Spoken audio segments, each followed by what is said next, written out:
बड़ी गहरी है गुलामी की जड़ें, बड़ी गहरी है गुलामी की जड़ें, जिनमें ये दिमाग जकड़े हैं। जिनके गले पकड़ना था हमने उन्हीं के पांव पकड़े हैं। ये कर पा रहे हैं जिस दौर में शिक्षा के जहाज बड़े शौक से दफनाए जा रहे हैं, शिक्षा के जहाज बड़े शौक से दफनाए जा रहे हैं। स्कूल बंद करके लोग राजनीतिक रैलियों में बुलाए जा रहे हैं। 8-10 हाथ वाले को नहीं पूजा जाता है। कॉमेडियन बाबा है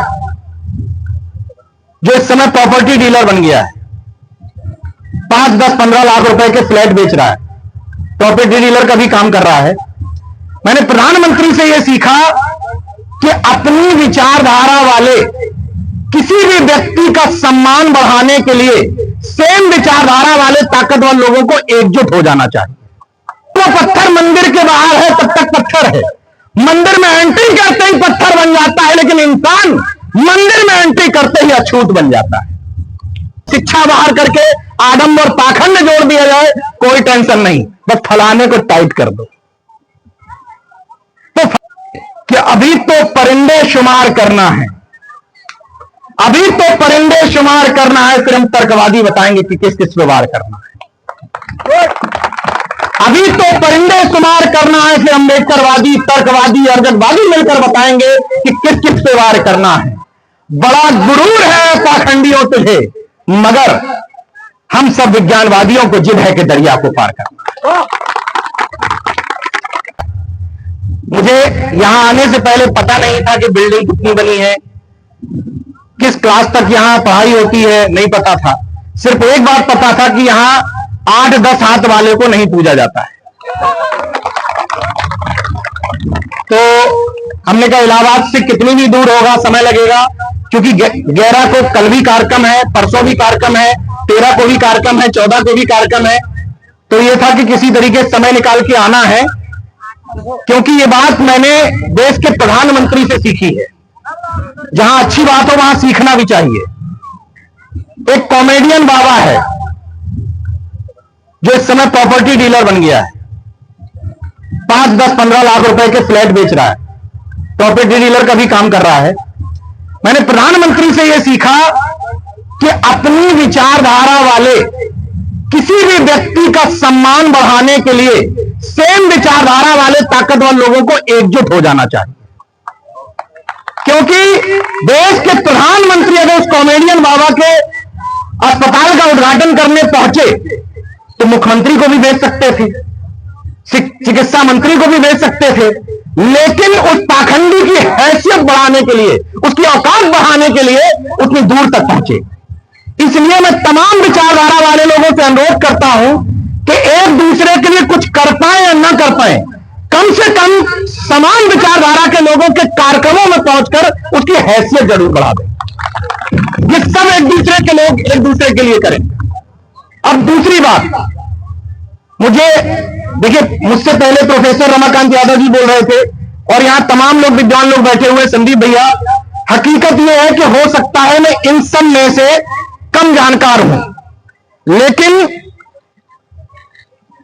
मैं समाज से जो सीखता हूं वही आप लोगों के बीच में डिलीवर कर देता हूं। अभी बैठे बैठे मुझे एक बात समझ में आई, गेट से लेके यहां तक पूरा ऐसे भव्य स्वागत किया गया, मंच पर कम से कम 100 लोगों ने पुष्पगुच्छ भेंट किया। ये दरअसल हुआ क्या? ये दरअसल तमंचे को तोप बनाया गया। और यही मेरा अनुरोध ब्लॉक स्तर के लोगों से, तहसील स्तर के लोगों के, जिले स्तर के लोगों से भी है। जो लोग नीरज भाई पटेल को पहले से सुनते थे, उनको तो पता है कि बहुत अच्छे वक्ता हैं, ठीक ठाक बोल लेते हैं, इनका नेशनल जनमत चैनल है, तो वो तो सुनने के लिए बैठे थे। लेकिन जो मुझे नहीं जानते थे, उन्होंने भी सोचा है क्या भला, इतना सम्मान क्यों दिया जा रहा है, चलो सुन ही लेते हैं एक बार। यही तमंचे को तोप बनाने की प्रैक्टिस हमें अपने आसपास गली मोहल्लों के नव युवकों के साथ भी करनी है। जिन युवकों को आप ये कहकर के छोड़ देते हो कि खलिया है, खाली घूमता है, नेताओं के साथ फोटो खिंचाता है, अधिकारियों के चैम्बर में बैठा रहता है, वही व्यक्ति मिशन के लिए फुल टाइमर भी हो सकता है। उस व्यक्ति की आलोचना करने की बजाय उस व्यक्ति का इस तरीके से महिमा मंडन करो कि वो थानाध्यक्ष को एक फोन लगाए और तुम्हारी गाड़ी छूट जाए। लेकिन अमूमन हम करते क्या हैं? कोई भी आज हमारे बीच का लड़का जो होता है, नीरज पटेल को तो वहां से बुला के सम्मान दे देंगे, लेकिन अपने ही बीच का लड़का जो करछना से अच्छा काम कर रहा होगा, कुछ नहीं, फर्जी है। दो चार नेताओं को जानता है क्या इसके पास? तो भाई हम हो, संदीप भैया कोई हो, वो क्षेत्र के विधायक नहीं है, मैं इस क्षेत्र का रहने वाला नहीं हूं। रमाकांत यादव जी लखनऊ रहते हैं, इलाहाबाद रहते हैं, मेरे साथ चेतन जायसवाल आए हैं जल निगम में। कोई भी आएगा यहां भाषण देकर चला जाएगा। तकलीफों के लिए, दुख दर्द के लिए आप लोग ही होंगे। तो एक टीम को इस तरीके से मजबूत करें। और चूंकि आपने नेताजी का नाम लिया, मुझे एक वाकया याद आ गया कि सामने वाले लोग किस तरीके से हमारे नेताओं से काम कराते हैं, उनकी प्रैक्टिस समझिए। मेरे आंखों देखी बात है, मैं उस समय दिल्ली में रहता था, नेताजी सांसद हुआ करते थे, मैं बहुत छोटा था लेकिन इंटरेस्ट था मेरा। 10 लोग एंटीना ब्रिगेड के नेताजी के यहां एक काम लेकर के पहुंचे। एक काल्पनिक घटना नहीं, वास्तविक घटना बता रहा हूं। उनमें से 9 लोग ठीक ठाक और एक बिल्कुल फटीचर। तो 9 लोगों ने मिलकर के बाहर रणनीति बनाई, इस फटीचर को तोप बनाना है, और लेकर के पहुंचे अंदर और बोले साहब 20 गांव का वोट बैंक जेब में है, जहां उंगली कर देते हैं वहीं खेल हो जाता है। उसका अब वो ऐसे निगाह करके देख रहा है कि मेरे बारे में कहा जा रहा है, मेरी तो मेरे घर वाले नहीं सुनते, पत्नी सुनती नहीं, बच्चे सुनते नहीं, ये कह रहा 20 गांव का वोट इसकी जेब में है। लेकिन हम 9 लोगों ने लंबे लंबे कुर्ते टाइट करके उस फटीचर को इतना ऊपर बैठा दिया, बाद में उसने चुपके से पकड़ाया, इस भारती दे देना। समझ रहे हैं बात को? और हम आप क्या करते हैं, 10 लोग जो सेम तरह की सोच के होंगे, वो अगर कहीं भी किसी के पास भी काम के लिए जाएंगे तो एक साथ नहीं जाएंगे। तुम चलो हम आते हैं, एक अंदर घुसेगा, दूसरे के लिए कहेगा वो जो कह के गए वो फर्जी आदमी, कोई वजूद ही नहीं उनका। हमारी सुनो, 10 अलग अलग जाएंगे, 10 अलग अलग नाम दे करके जाएंगे, किसी का नहीं होगा। तो अगर सुबह से शाम तक जिनकी आलोचना करते हो उनसे कुछ सीखने को मिले तो सीख भी लो। मैं कोशिश करता हूं, एडॉप्ट नहीं करता हूं, उनकी चीजों को सर पे नहीं लाता हूं, उनके कहने पर माथा नहीं रखता हूं, लेकिन जो अच्छी चीज होती है उसको सीख भी लेता हूं। खैर, हम एक विद्यालय में खड़े हुए हैं, उस विद्यालय की सीमाओं का ध्यान रखते ही बात आगे करूंगा। क्योंकि यह विद्यालय विज्ञानवाद को, तर्कवाद को बढ़ावा देता है, इसलिए कम से कम इस विद्यालय में बड़े गर्व के साथ में कह सकता हूं कि ऐसे दौर में इस विद्यालय के प्रबंधक ये कर पा रहे हैं जिस दौर में शिक्षा के जहाज बड़े शौक से दफनाए जा रहे हैं। शिक्षा के जहाज बड़े शौक से दफनाए जा रहे हैं, स्कूल बंद करके लोग राजनीतिक रैलियों में बुलाए जा रहे हैं। और अभिभावकों से विशेष तौर पर अनुरोध है, तुम कब तक 5 किलो राशन और धर्म की चाशनी में बिकता रहेगा यह आदमी? हमारे आपके बच्चे जिस्म से नहीं मानसिकता से गुलाम बनाए जा रहे हैं। तो ऐसे दौर में, जिस दौर में हमें इतिहास में उलझा करके हमारा वर्तमान खराब किया जा रहा है, इतिहास की कब्रों में उलझा करके आरक्षण खाए जा रहे हैं, लेकिन खुशी इस बात की है कि फलाने को टाइट किया जा रहा है, और फलाने को टाइट करके रखने के चक्कर में आरक्षण चला जाए कोई टेंशन नहीं, पेट्रोल डीजल के दाम बढ़ जाए कोई टेंशन नहीं, स्कूलों का भगवाकरण हो जाए, स्कूलों से शिक्षा बाहर करके आडंबर और पाखंड जोड़ दिया जाए कोई टेंशन नहीं, बस फलाने को टाइट कर दो। तो फलाने को टाइट करने में फलाना भले ही टाइट ना हुआ हो, लेकिन अपने घर में पूछो, तुम्हारी जेब और तुम्हारे घर गृहस्थी जरूर टाइट हो गई। प्रैक्टिकल बात है कि नहीं है? इसलिए जो इस तरह के विद्यालय हैं, अभी लखनऊ विश्वविद्यालय में हिंदी विभाग के विभागाध्यक्ष, आपको पता होगा सर, ज्वाइनिंग लेते समय विभागाध्यक्ष पद पर घंटे, घड़ियाल और तमाम मंत्रोच्चार करवा रहे हैं। इसमें कोई आपत्ति नहीं है, लेकिन क्योंकि हम लोग संवैधानिक लोग हैं और संविधान की प्रस्तावना में धर्मनिरपेक्ष शब्द, पंथनिरपेक्ष शब्द लिखा हुआ है, तो अगर इसमें तकलीफ है तो किसी भी धर्म संप्रदाय के लोगों को सार्वजनिक तौर पर उनकी इबादत करने की आजादी होनी चाहिए। भले ही व्यक्तिगत तौर पर मेरा संबंध नहीं है, किसी ईश्वर से बनती नहीं है, इसलिए नहीं बनती है क्योंकि एक पत्थर, ये तार्किक बात बता रहा हूं बच्चों को, एक पत्थर जैसे ही मंदिर में एंट्री करता है वो भगवान बन जाता है। जब तक वो पत्थर मंदिर के बाहर है तब तक पत्थर है, मंदिर में एंट्री करते ही पत्थर बन जाता है, लेकिन इंसान मंदिर में एंट्री करते ही अछूत बन जाता है। इसलिए कम से कम ये बात करने की जरूरत है कि इस तरह के विद्यालयों को संभाल के संजो करके रखने की जरूरत है, क्योंकि इनके पास बहुत विज्ञापन, प्रचार प्रसार का पैसा नहीं है। लेकिन हम कुछ नहीं कर सकते, अपने बच्चों को नहीं पढ़ा सकते, तो कम से कम इस बात की तारीफ तो कर सकते हैं कि कि हमारे क्षेत्र में एक तर्कवाद पर आधारित एक विद्यालय चल रहा है। क्योंकि मौजूदा सत्ताओं के दौर में यह भी आसान बात नहीं है,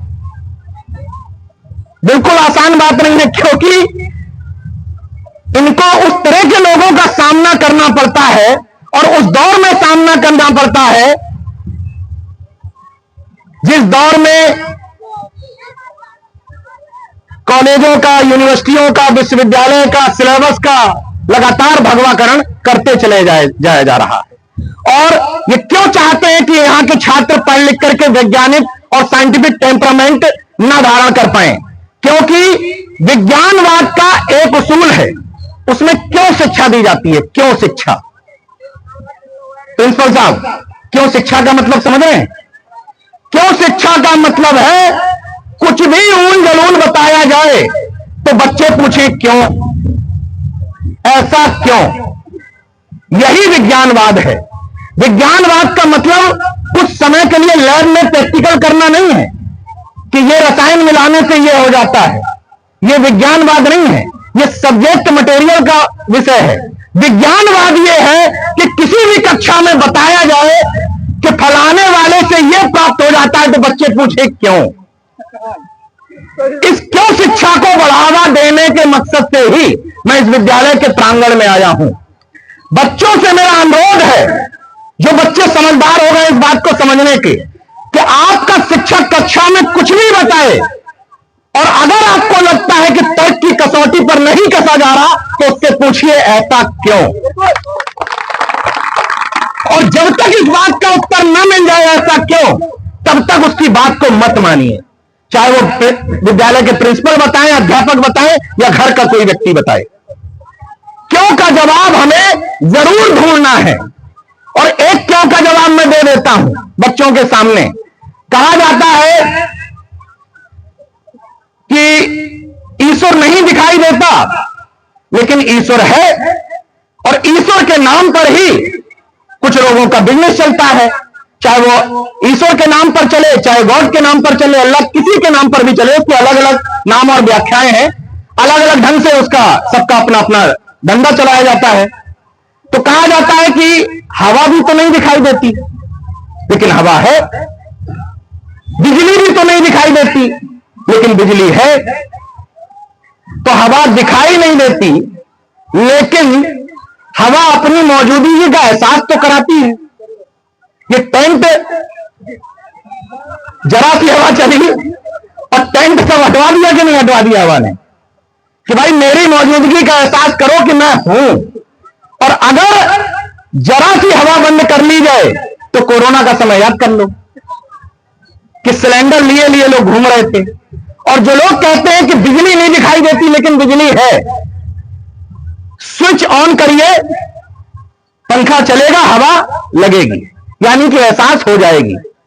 स्विच ऑन करिए, तार पकड़िए, करंट लगेगा, उसका एहसास हो जाएगा।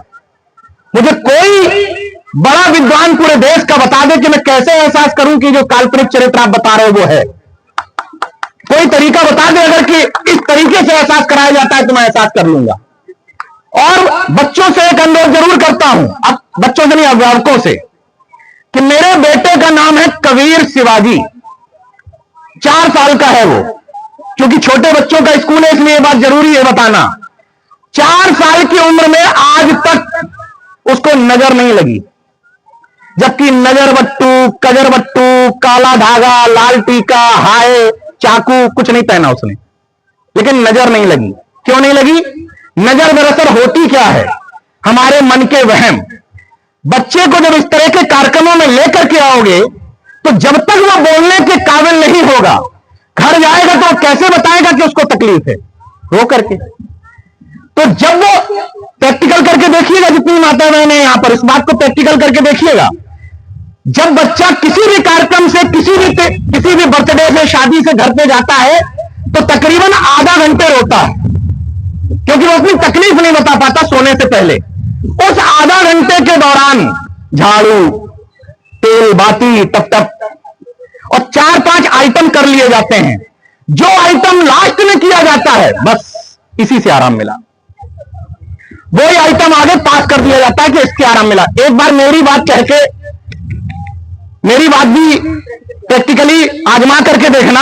आधा घंटे कुछ मत करना, ये सब ड्रामा, केवल उसके शरीर की मालिश और जो सब आप करते हैं, बच्चे को दूध की जरूरत हो दूध पिला देना, बच्चे की पैर से मालिश आलिश कर देना। अगर आधा घंटे में ना सोए बिना इस ड्रामे के, तो फिर मैं ये बात मंच पे बोलना बंद कर दूंगा। इस बात को प्रैक्टिकल करके देख लेना, और अगर सही साबित नहीं होगी तो बोलना बंद कर दूंगा। एक बात तो खैर ये तो छोटी जगह है, मैं देश के तमाम हिस्सों से कह चुका हूं, आज तक मुझे ऐसा तांत्रिक नहीं मिला जिसकी ये हैसियत हो कि मेरे बेटे को नजर लगा के दिखा दे। इस मंच से भी कह रहा हूं, अगर किसी में इतनी बड़ी ताकत है, कोई बहुत बड़ी दैवी और ईश्वरी शक्ति है, कोई बहुत बड़ा तांत्रिक है, तो हैसियत हो तो मेरे बेटे को नजर लगा दे। मैं उस दिन मान लूंगा कि हां तुम्हारे अंदर बहुत बड़ी ताकत है, क्योंकि मेरे घर में भूत और भगवान दोनों की एंट्री बंद है, क्योंकि दोनों ही एक दूसरे के साथ आते हैं। कैसे? अभिभावक बच्चों के मन में भूत का डर डालते हैं बचपन से, बेटा अंधेरे की तरफ मत जाना, गोली वाला बाबा उठा ले जाएगा, बेटा अंधेरे की तरफ मत जाना, वो चुड़ैल आ जाएगी। ये बच्चे के मन में डालता कौन है? भूत चुड़ैल प्रेत की बातें। और जब भूत चुड़ैल प्रेत उसके जीवन में एग्जिस्ट करती है, तो उससे बचने के लिए तमाम मंत्र एग्जिस्ट करते हैं। जब भूत ही नहीं होगा तो उसको किसी भी तरह के काल्पनिक सत्ता की जरूरत नहीं पड़ेगी, लेकिन जब भूत का भय मन बचपन से डाल दिया जाता है, तो उसको उस काल्पनिक चरित्र की भी जरूरत पड़ जाती है। दूसरी एक बात आती है कि विज्ञानवाद, तर्कवाद, बहुजन बात पर चलने वाले विद्यालय क्या राष्ट्र निर्माण में योगदान नहीं दे रहे होते हैं? हकीकत यह है कि हम जैसे विज्ञानवादियों से बड़ा, संविधानवादियों से बड़ा ना कोई दूसरा धार्मिक व्यक्ति मिल सकता है और ना कोई राष्ट्रवादी मिल सकता है। इस बात को समझिएगा, हम जैसे लोग कितने बड़े धार्मिक हैं, इस बात को समझिए। दरअसल धर्म की परिभाषा ही गलत व्याख्या कर दी गई है। इबादत के तरीकों को हमने धर्म बता दिया। इबादत के तरीकों को, घंटी हिलाना धर्म है, अगरबत्ती लगाना धर्म है, ये कथा वाचन करना धर्म है, नमाज अदा करना धर्म है। दरअसल ये इबादत के तरीके हैं। विज्ञान के तमाम लोग जो यहां बैठे होंगे वो जानते हैं, जब किसी पदार्थ के बारे में पूछा जाता है तो कहा जाता है गुण, धर्म, दोष के आधार पर व्याख्या करिए। इसका गुण क्या है, धर्म क्या है, दोष क्या है। तो चीनी का धर्म क्या है? क्या है? मिठास। नमक का धर्म क्या है? उसका कसैलापन। तो इंसान का धर्म क्या है? इंसानियत। और मानव का धर्म क्या है? मानवता। तो हमसे बड़े धार्मिक तुम हो क्या? हम वही तो कर रहे हैं। तुम एक खास जानवर को अम्मा बताते हुए एक खास जानवर को अम्मा बताते हुए तुम्हारे तमाम पाखंडी संगठन उनको बिकवाने का काम कर रहे हैं, लेकिन हम ना उस जानवर को डंडा मारते हैं ना कुत्ते को मारते हैं, हमारे लिए दोनों बराबर हैं। तो तुम हमसे बड़े धार्मिक कैसे हो गए? तुम एक खास नदी को मां बताते हुए कहते हो मुझे मां गंगा ने बुलाया। हम कहते हैं ये, जैसे अभी संगम के बगल में गेस्ट हाउस में रुका हुआ हूं, नदी, हम प्रकृति पूजक लोग हैं, नदी तो हमारी भी है, तुम्हारी बात की थोड़ी है। तो नदी में तो हम भी नहाने जाएंगे, स्नान करेंगे, लेकिन हाँ किसी खास मौके पे नहीं जाएंगे। वो हमारे लिए 365 दिन बराबर ही है और 24 घंटे भी बराबर है। तो हम नदी को नदी मानते हुए उसमें स्नान भी करेंगे, लेकिन उसको बिना मां माने हुए नदी को गंदा नहीं करते हैं। ना उसमें राख डालते हैं, ना उसमें मूर्तियां डालते हैं, ना उसमें घर का कूड़ा कचरा ला करके फेंकते हैं। मेरे मां और पिता दोनों का निधन हो चुका है। दोनों के ही निधन होने के बाद मैंने उनकी राख को नदी में नहीं फेंका, क्योंकि हम प्रकृति पूजक हैं, नदी को गंदा नहीं करते।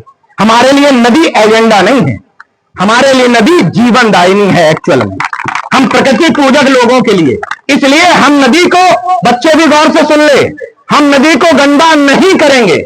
हमारे घर परिवार का कोई व्यक्ति हमारे आस पड़ोस की नदी में कुछ कचरा फेंकने के लिए देगा, ये गंदी मालाएं फेंकने के लिए देगा, हम नहीं फेंकेंगे, साफ मना कर देंगे, बिना ये माने हुए कि ये मां है या कुछ और है।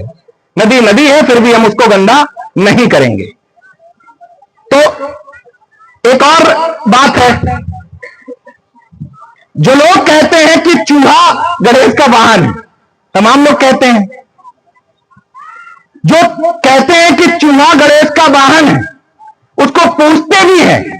ऐसे 98% लोग जो गणेश का वाहन चूहा को मानते हैं, अपने घर में चूहा मार दबा रखते हैं। और हम नहीं मानते, हम मानते हैं कि चूहा है, मूसक है, एक छोटा सा जीव है, फिर भी हम चूहा मार दबा नहीं रखते हैं, चूहे को पिंजरे में पकड़ के बाहर फेंक देते हैं। तुम हमसे बड़े धार्मिक कैसे हो यार? केवल कपड़ा रंगाए जोगी, खैर पता ही है सबको। तो ये जो बाहरी आवरण है, जो इबादत के तरीके हैं, इनको धर्म बता दिया गया है और उसको ना मानने वाले को नास्तिक कह दिया गया है।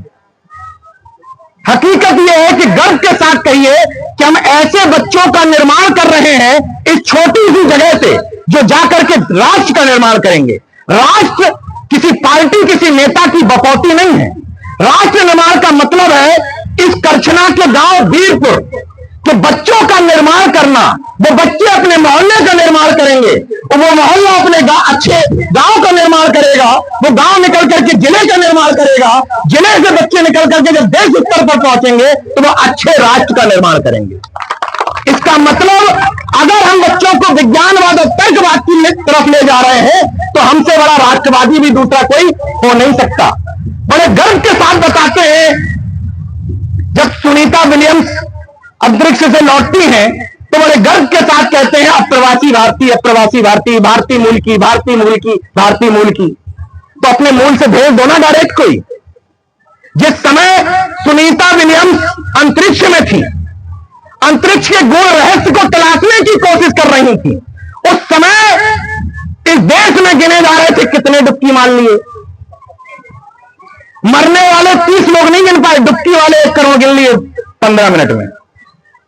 जिस समय चीन ड्रोन कैमरे जानते हैं ना बच्चे, ड्रोन से चीन इस समय देश निर्माण कर रहा है।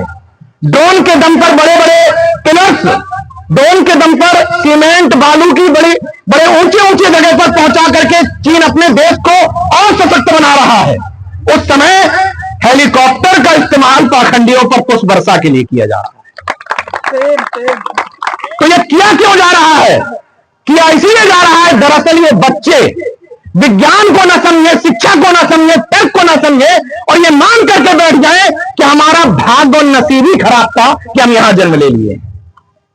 ये भाग्यवाद और पुनर्वाद में उलझा करके ये नहीं चाहते कि इस स्कूल से भी बच्चे पढ़ लिख करके अच्छे पत्रकार, अच्छे वकील, अच्छे अधिकारी या अच्छे ब्यूरोक्रेट या अच्छे प्रोफेसर या अच्छे नेता बन पाए। इसलिए ये सब बातें की जाती हैं। सरकारों को एक ही बात से डर होता है, आपके तर्कवाद से, क्योंकि अगर आप तर्कवादी हो गए तो सवाल करने लग जाएंगे और सवाल से ही तो घबराते हैं, इसीलिए तो प्रेस कॉन्फ्रेंस नहीं करते हैं। सीधा सा फॉर्मूला है। इसलिए मैं स्कूल को धन्यवाद दूंगा और बच्चों से भी कहूंगा, विशेष तौर पर अनुरोध बच्चों से, राष्ट्र निर्माण की प्रक्रिया में बहुत छोटी छोटी बातें भी आपके लिए मतलब की होती हैं। जैसे अगर आप किसी भी पब्लिक व्हीकल में सफर कर रहे हैं, उसमें मूंगफली के छिलके नहीं फेंकते हैं, यह भी राष्ट्रवाद है। अगर आप कहीं भी लाइट को बर्बाद होते हुए देखकर स्विच ऑफ कर देते हैं, यह भी राष्ट्रवाद है। अगर आप नल की टोटी खुली देख करके बंद कर दे रहे हैं, यह भी राष्ट्रवाद है, क्योंकि सब राष्ट्र की संपत्तियां हैं। राष्ट्रवाद का मतलब केवल ये नहीं है कि हम कुछ खास तरीके की विचारधारा में ओतप्रोत होकर करके कुछ नारे बड़े जोर से लगा दें। वैसे ही अंबेडकरवाद का मतलब भी नहीं है कि हम बड़े जय भीम बड़े जोर से लगा दें। अंबेडकरवाद एक प्रैक्टिस है, एक मानववाद है। अगर कोई फर्स्ट क्लास ऑफिसर जय भीम कहने के बावजूद अपने चपरासी से अपने जूते उठवाता है तो वो अंबेडकरवादी हो ही नहीं सकता, क्योंकि अंबेडकरवाद एक विचारधारा का नाम है। मुझे बड़ी खुशी हुई। मैं एक और वजह से मैंने समय निकाला इस विद्यालय के लिए। कल एक ग्रुप में चर्चा हो रही थी, मैंने इस विद्यालय का कार्ड डाला, उसमें नीचे के 3-4 नाम हटा करके, जो फौजी यादव जो लिखे थे, क्योंकि फाउंडर में नाम लिखा हुआ था किसी यादव का, नीचे 2 नाम सिंह के लिखे हुए थे। मैंने 3 नाम हटा करके एक कार्ड डाला उस ग्रुप में। मैंने कहा 1 लाख का इनाम है अगर कोई ये बता दे कि किस जाति का व्यक्ति विद्यालय संचालित कर रहा है। दरअसल हम बहुजनवाद इतना सीख पाए कि एक तरफ बाबा साहब, एक तरफ जाति का महापुरुष। तो अगर यादव स्कूल चलाएंगे तो बाबा साहब के बगल में पेरियार लाल बड़े बड़े होंगे। कुर्मी स्कूल चलाएंगे तो बाबा साहब के बगल में सरदार पटेल बड़े बड़े होंगे। बाबा साहब के बिना दुकान तो चलनी नहीं है, तो बाबा साहब तो रखना ही रखना है, मानना है चाहे नहीं मानना है, लेकिन रखना है। धोबी स्कूल चलाएंगे तो एक तरफ बाबा साहब, एक तरफ संत गाड़गे। इस बैनर में, इस कार्ड में ये नहीं किया गया। मैं सबसे ज्यादा अप्रिशिएट इसी बात को करता हूं, क्योंकि अगर यह विद्यालय एससी वर्ग के लोगों द्वारा संचालित किया जा रहा होता और वहां विकास यादव बड़े गर्व के साथ कह रहे होते भीम मेरा नंबर 1 है, उसका इतना इंपैक्ट नहीं आता जितना एक यादव और एक पटेल के मंच पर खड़े होकर के ये दहाड़ने से अंतर आएगा कि हम भी अब भीम पे हो चुके हैं। तुम्हें अगर तकलीफ है, हेलो, कि मिशन और मूवमेंट कहां तक बढ़ चुका है, तो अब तुम केवल तकलीफ में रहोगे, क्योंकि सोच नहीं सकते कि यह सोच कहां तक पहुंच गई है। इन लोगों ने जब मुझसे संपर्क किया देवगौर वालों ने, तो मैंने डाला था उड़ान स्कूल है एक बरेली में, पाखंड मुक्त विद्यालय। गर्व के साथ कह रहा हूं कि उस विद्यालय का कार्ड देखने के बाद आप नहीं बता पाएंगे कि किस जाति के लोग संचालित कर रहे हैं। कर पाएंगे बताइए? उसमें 4 महापुरुषों की तस्वीर थी कार्ड में, उसमें उद्घाटन मुझसे करवाया उन लोगों ने। 4 महापुरुषों की तस्वीर थी, बाबा साहब की, भगत सिंह की, ज्योतिबा फूले की, सावित्रीबाई फूले की। बताइए किस जाति के लोग चला रहे होंगे? कोई बता दे। आइडिया लग पा रहा है? अब पता है आपको, इसलिए ये है असली बहुजन कॉन्सेप्ट। इस तरह का बहुजन बनाने के लिए ही हम लोग समाज में निकले हैं। बाकी इस तरह का बहुजन तो बन चुका कि भाई जाति के नाम पर भुजाएं फड़फड़ाती हैं। लेकिन अगर हम लोग इस विद्यालय का ये वाला कॉन्सेप्ट, देखिए भीम मेरा नंबर 1 गाने पर सब झूम के नाच रहे थे। यादव जी भी सहयोग कर रहे थे, पटेल साहब भी सहयोग कर रहे थे, मौर्य जी भी पैसा दे रहे थे, मेरे साथ आए हैं डॉक्टर सरोज साहब, ये भी सहयोग कर रहे थे, रामकृष्ण पटेल जी भी सहयोग कर रहे थे। तो मेरा कहने का मतलब यह है कि अगर कर्पूरी ठाकुर की जयंती पर यह समाज झूम करके नाचने लगा तो मनुवाद और पाखंडवाद की दुकानें चौपट हो जाएंगी। लेकिन हो यह रहा है कि यादव जागरूक नहीं है तो जय श्री कृष्णा, और जागरूक हो गया तो पेरियार लड़ाई। कुर्मी जागरूक नहीं है तो जय सरदार, जागरूक हो गया तो महामना रामकुल वर्मा।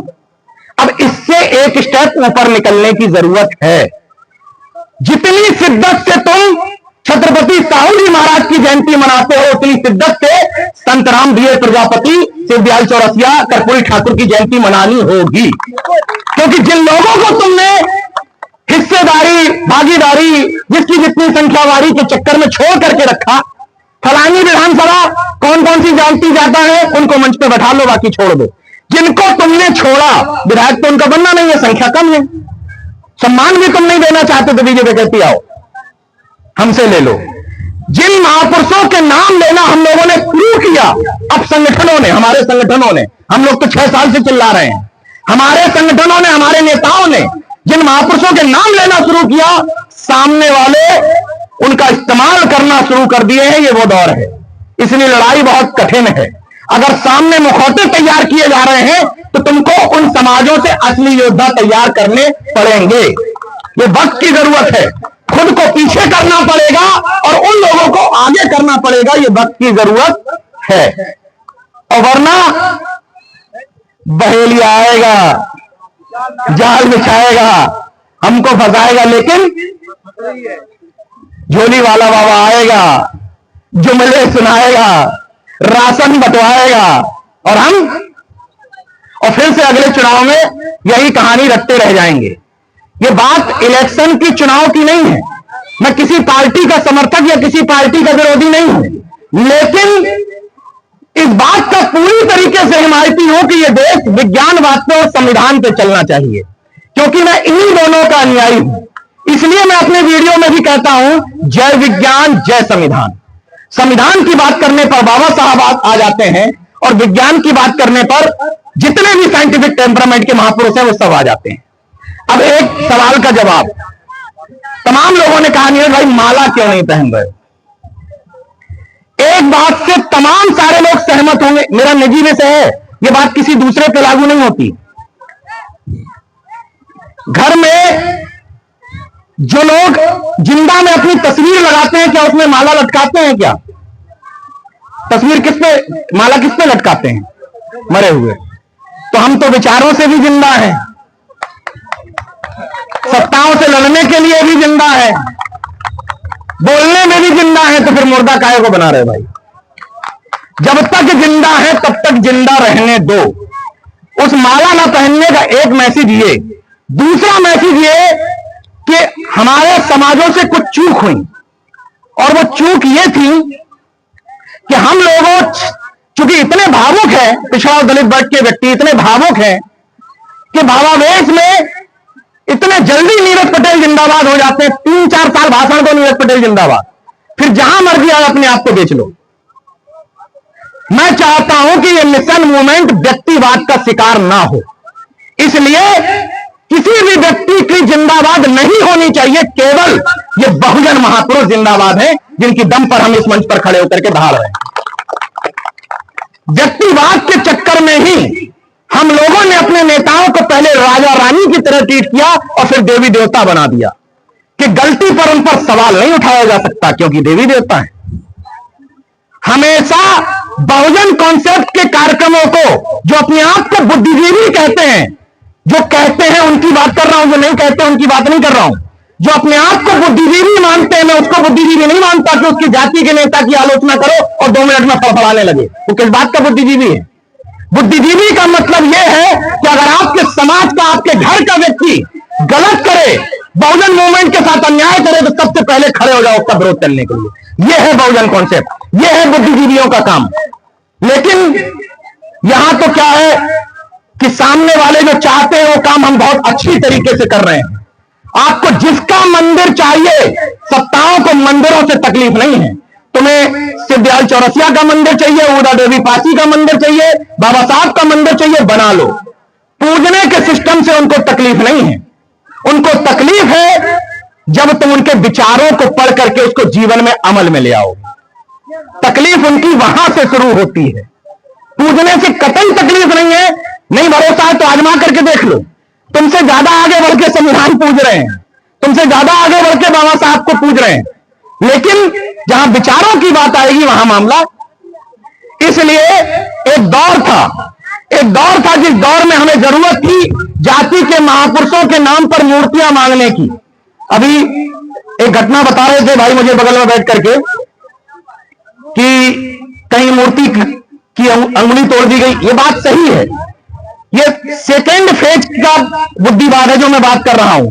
गांव घरों में जल्दी बात समझ में नहीं आएगी। ये बात बिल्कुल सही है कि किसी भी मूर्ति के साथ चूंकि हमारी आस्था जुड़ जाती है, लेकिन मैं चूंकि आस्थावान व्यक्ति नहीं हूं, मेरी किसी में भी आस्था नहीं, मैं अनुयायी हूं विचारों का, इसलिए मुझे मूर्ति के गंदा होने से फर्क नहीं पड़ता। मैं बाबा साहब को, पेरियार को, रामस्वरूप वर्मा को, सरदार पटेल को, जगदेव बाबू को, ज्योतिबा फूले को मूर्तियों में नहीं खोजता हूं, उनके विचारों में खोजता हूं। इसलिए 14 अप्रैल को या 11 अप्रैल को आवश्यकता नहीं है कि मैं ऐसे हाथ जोड़ते हुए किसी के सामने फोटो खिंचवाऊं। मैं 365 दिन फूले साहू अंबेडकर के विचारों का काम करता हूं, इसलिए मुझे एक दिन दिखावे की जरूरत नहीं है। मैं क्या कहना चाह रहा था इसको समझिएगा, आलोचना के तौर पे मत देखिएगा, इस बात को समझिएगा। हम लोग इतने ज्यादा पाखंड का विरोध करते करते इतने ज्यादा आस्थावान हो गए कि हम समझ ही नहीं पाए कि हम विचारों से जुड़े हैं कि आस्था से जुड़े हैं। मूर्तियों की डिमांड कम कर दीजिए। 197 देशों में जयंतियां बन रही तो मूर्ति लगा के क्या कर लोगे यार? कौन सा क्या उनका सम्मान बढ़ाओगे? क्या खास बढ़ाओगे? और मूर्तियां लगवानी हो तो लगवा तो दी, इसी सरकार ने लगा दी वहां गुजरात में इतनी बड़ी मूर्ति। दरअसल जितनी बड़ी मूर्ति लगवाई जाती है उतनी बड़ी मूर्ति पर चढ़ करके उतने दूर दूर का वोट बैंक भी दिखाई देता है। जितनी ऊंची मूर्ति उतना वोट बैंक दूर दूर से दिखता है ना, जितना ऊपर चले जाओ तो दूर दूर का, तो उससे केवल वोट बैंक दिखाई देता है, बाकी विचारों का कोई लेना देना नहीं है। इसलिए अब डिमांड चेंज कर दीजिए। उनसे कहो भैया श्यामा प्रसाद मुखर्जी दीनदयाल उपाध्याय के नाम पर विद्यालय बनवा लो, तुम प्रिंसिपल हमारा बना दो, स्टाफ हमारा रख दो, लेक्चरर हमारे बना दो। अभी क्या हो रहा है, नाम का झुंझुना ले लो, तुम प्रिंसिपल बनेंगे हो, लेक्चरर बनेंगे हो। तो ये सेकंड फेज की बातें हैं, लेकिन प्रैक्टिस में लानी पड़ेंगी। अपनी व्यक्तिगत, एक बात कही थी, विकास ने भी कही थी कि अपने अंदर के पाखंड को भी समझना पड़ेगा। अगर उस तरफ अगरबत्ती दिखाना गलत है तो इस तरफ भी अगरबत्ती दिखाना गलत है। उस तरफ की अगरबत्ती और इस तरफ की अगरबत्ती कुछ अलग आइटम नहीं है। अगरबत्ती तो अगरबत्ती है, धुआं ही फेंकती है, ज्ञान का प्रकाश नहीं निकलता है। मैं अपने बेटे कबीर को लेकर के कहीं गया था किसी बौद्धिस्ट प्लेस पर, तो वहां कोई एक लोग कहने लगे मिशन से जुड़े हुए, बेटा हाथ जोड़ लो तथागत के सामने। तो हमने कहा उससे क्या हो जाएगा? तो बोले नहीं, वो तथागत से कुछ मांगने से मिल जाता है। तो हमने कहा फिर इसमें अंतर क्या हुआ कि फलाने से मांगने से मिल जाता है, ढिकाने से मांगने से मिल जाता है? मैंने कहा कबीर, किसी के मांगने से कुछ नहीं मिलता है, अपने पुरुषार्थ के दम पर, अपनी मेहनत के दम पर, अपनी ताकत के दम पर मिलता है। और एक बात पूरी जिम्मेदारी के साथ कह रहा हूं कि जो लोग कहते हैं कि फलाने से ज्ञान मिल जाता है, इनसे ज्ञान मिल जाता है, अगर उनको वास्तव में इतना भरोसा है कि इससे ज्ञान मिल जाता है तो अपने बच्चे को पढ़ाने के लिए अच्छा इंग्लिश मीडियम स्कूल क्यों ढूंढते हो? गांव के प्राइमरी स्कूल में एडमिशन करवा दो और रख दो इतनी सी मूर्ति, जब फलाने से ज्ञान मिल जाता है तो। इसका मतलब तुम झूठ बोलते हो, तुम्हें अपने अंदर खुद भरोसा नहीं है कि फलाने से ज्ञान मिल जाता है। जो लोग कहते हैं कि हमें भरोसा है कि इससे ये बगल में रख देंगे तो हमारे घर का व्यक्ति बीमार ठीक हो जाएगा, तो पीजीआई में एडमिशन क्यों कराते हो अपने घर के व्यक्ति का? क्यों केजीएमसी के लिए फोन करते हो? क्यों कहते हो कि कैंसर हो गया तो एम्स तक ले जाना है या किसी कैंसर संस्थान में ले जाना है? यहीं अस्पताल होगा कोई, यहीं पर एडमिट करवा दो, बगल में इतनी बड़ी मूर्ति रख दो। दरअसल तुम झूठ बोलते हो। अगर कोई मुझसे आकर के इस पंडाल में, इस सामने मेरे कोई कहता है कि मेरा भरोसा है, उसकी हैसियत हो, अगर भरोसा रखता हो तो आंख बंद करके रोड पार कर ले, हाईवे। सब कहोगे अपनी आंखों पे भरोसा है, तो भरोसा उधर है कि इधर है? इसलिए मुझे हैरत होती है कि गाड़ियों में लटकाए रहेंगे और इंश्योरेंस भी करवाएंगे। भरोसा है तो इंश्योरेंस किस बात का? वो तो क्लियर है कि कुछ होगा ही नहीं, तभी तो लटकाए हो। लेकिन करवा करके आए, 501 रुपए दे करके आए, 1000 रुपए दे करके आए, बाहर आए, ठुक गई, गारंटी खत्म। अरे भैया, इंश्योरेंस की कम से कम गारंटी तो है कि ठुकेगी तो बदले में ये मिलेगा। वहां जो दे करके आए हो उसकी 10 मिनट की भी गारंटी नहीं है। 10 मिनट भी कुछ हो जाएगा तो कुछ नहीं मिलेगा। देखो, जानते सब हैं। अब मैं किसी से अगर पूछूं कि यहां बगल में अगर किसी के खेत हैं और उसको खेत में पानी देना होगा तो क्या यहां से क्या ले जाना पड़ेगा? वहां पाइपलाइन ले जानी पड़ेगी कि नहीं? पहले तो कृषि विभाग के चक्कर लगाने पड़ेंगे, उद्यान विभाग के चक्कर लगाने पड़ेंगे, चिड़िया लेनी पड़ेंगी, स्प्रिंकलर सेट लगाना पड़ेगा, तब कहीं जाकर के खेतों में सिंचाई हो पाएगी। मतलब इसी जगह पर, एक ही जगह पर, वीरपुर नाम है ना जगह का, केवल वीरपुर की बात कर रहा हूं, इसी जगह पर खड़ा होकर के आंखों के सामने जो जगह है उस जगह पर पानी पहुंचाने के लिए पाइपलाइन की जरूरत है, लेकिन धरती पर पानी डालो ऊपर तर रहे हैं। मतलब जो जगह सामने दिखाई दे रही है उस जगह पर भी पानी पहुंचाने के लिए पाइपलाइन की जरूरत है, लेकिन जो जगह ओझल है, पता नहीं कितने हजार किलोमीटर है, वहां पानी ऐसे पहुंच जा रहा है। तो वो पता सबको है, लेकिन अंदर की इच्छा शक्ति इसलिए नहीं करती कि ऐसा ना हो, ऐसा बोले यहां से लखनऊ पहुंच पाए ना पहुंच पाए, रास्ते में एक्सीडेंट ना हो जाए, ऐसा ना हो ऊपर से कोई तार गिर जाए, कोई आकाशीय बिजली ना गिर जाए। जो डर डर के जीते हैं उनकी भी कब्रें और मजारें और सब देखी है हमने, जो डर डर के जीते हैं। इसलिए मरना सबको है। बेवजह के डर ना अपने अंदर पालो ना अपने बच्चों में पालो। बच्चों को विज्ञानवाद और तर्कवाद की शिक्षा दो।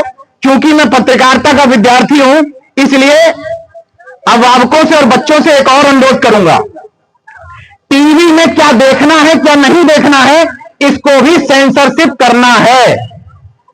अभिभावक गौर से सुन लें, जो महिलाएं यहां बैठी हुई हैं, टीवी पर नए नए सीरियल लाए गए हैं क्योंकि उनको पता है कि कुछ खास तरह के टीवी सीरियल हमारे तरह बकैतों ने बोल बोल करके बंद करवा दिए कि नहीं देखना है।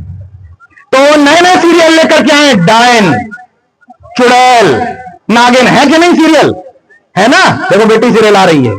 ये सीरियल क्यों लाए गए हैं?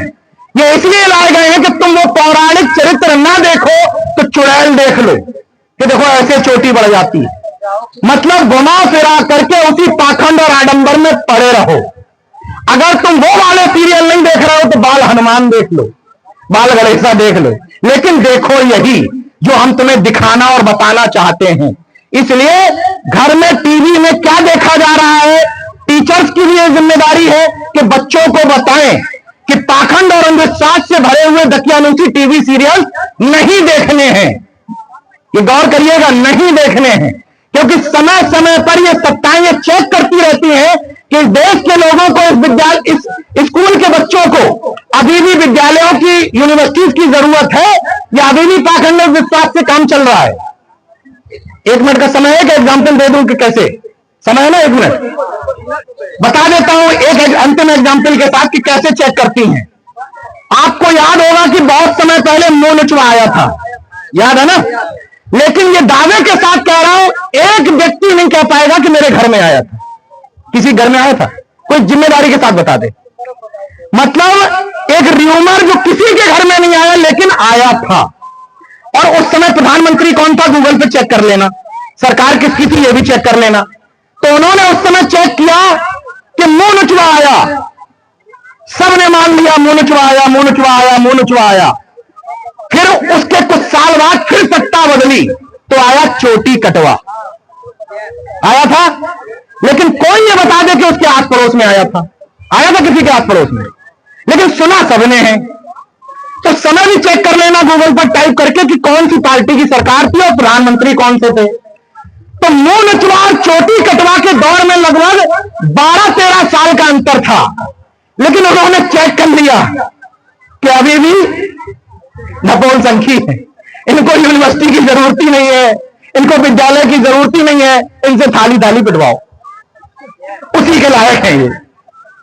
भाई उन्होंने चेक किया, चावल चेक किए जाते हैं ना, तो उन्होंने 13 साल में चेक किया कि अभी भी गोबर गले हुए कुछ सुधरे हैं। उनने समझ लिया कि मुंह नचवा में भी मूर्ख बने और चोटी कटवा में भी मूर्ख बने, बनाओ इनको, टोपी पहनाओ। तो अगर चाहते हो, इस बात को गौर करिएगा। अभी हम पूछे कि भाई कौन कौन चाहता है कि आपके विधायक जी किसी खास पार्टी में चले जाएं या दिख जाएं? कौन कौन चाहता है बताइए? कोई नहीं चाहता। जब हम ये पूछते हैं कि कौन कौन चाहता है कि नेता बिकने वाला हो, तो कहेंगे कोई नहीं। फिर जब मैं कहता हूं कि अगर नेता ना बिकने वाला चाहते हो तो जनता भी ना बिकने वाली होनी चाहिए। जब तुम बिकने को तैयार बैठे हो तो बड़े लाभ के लिए वो भी बिकने को तैयार बैठे हैं। जब नेता पाखंड विरोधी चाहते हो तो जनता भी, तुम बुला के फीता कटवाओगे तो नेताजी की तो मजबूरी है, क्योंकि चुनाव लड़ना है, कहां कहां विरोध झेलेंगे।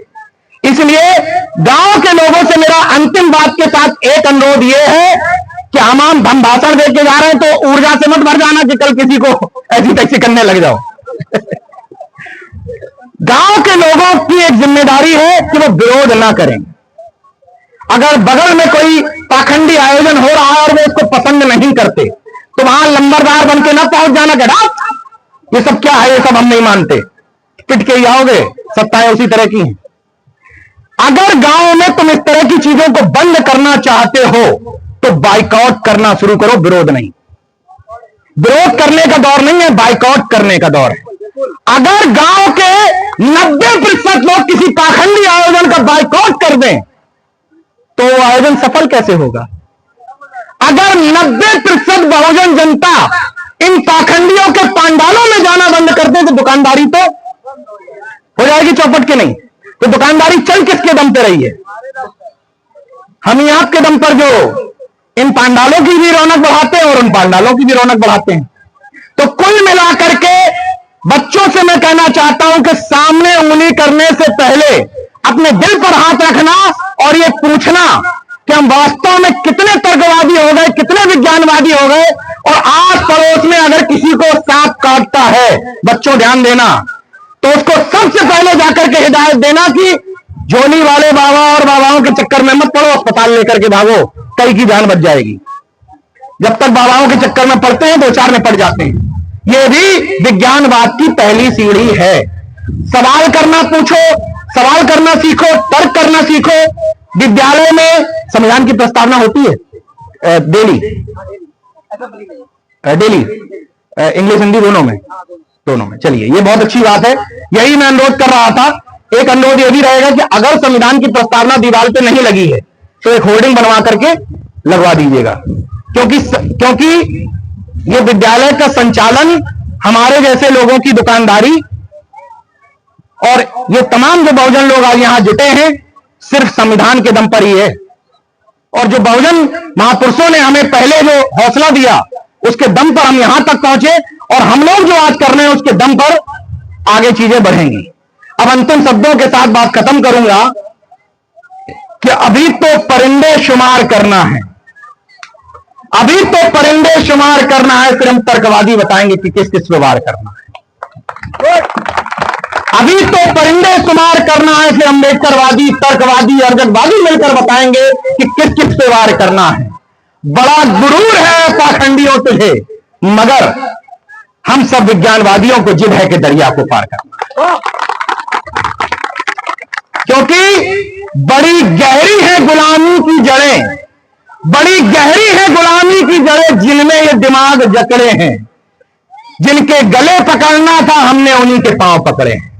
नमो बुद्धाय, जय भीम, जय अर्जक, इनकलाब जिंदाबाद, उल गुलाम जिंदाबाद। धन्यवाद।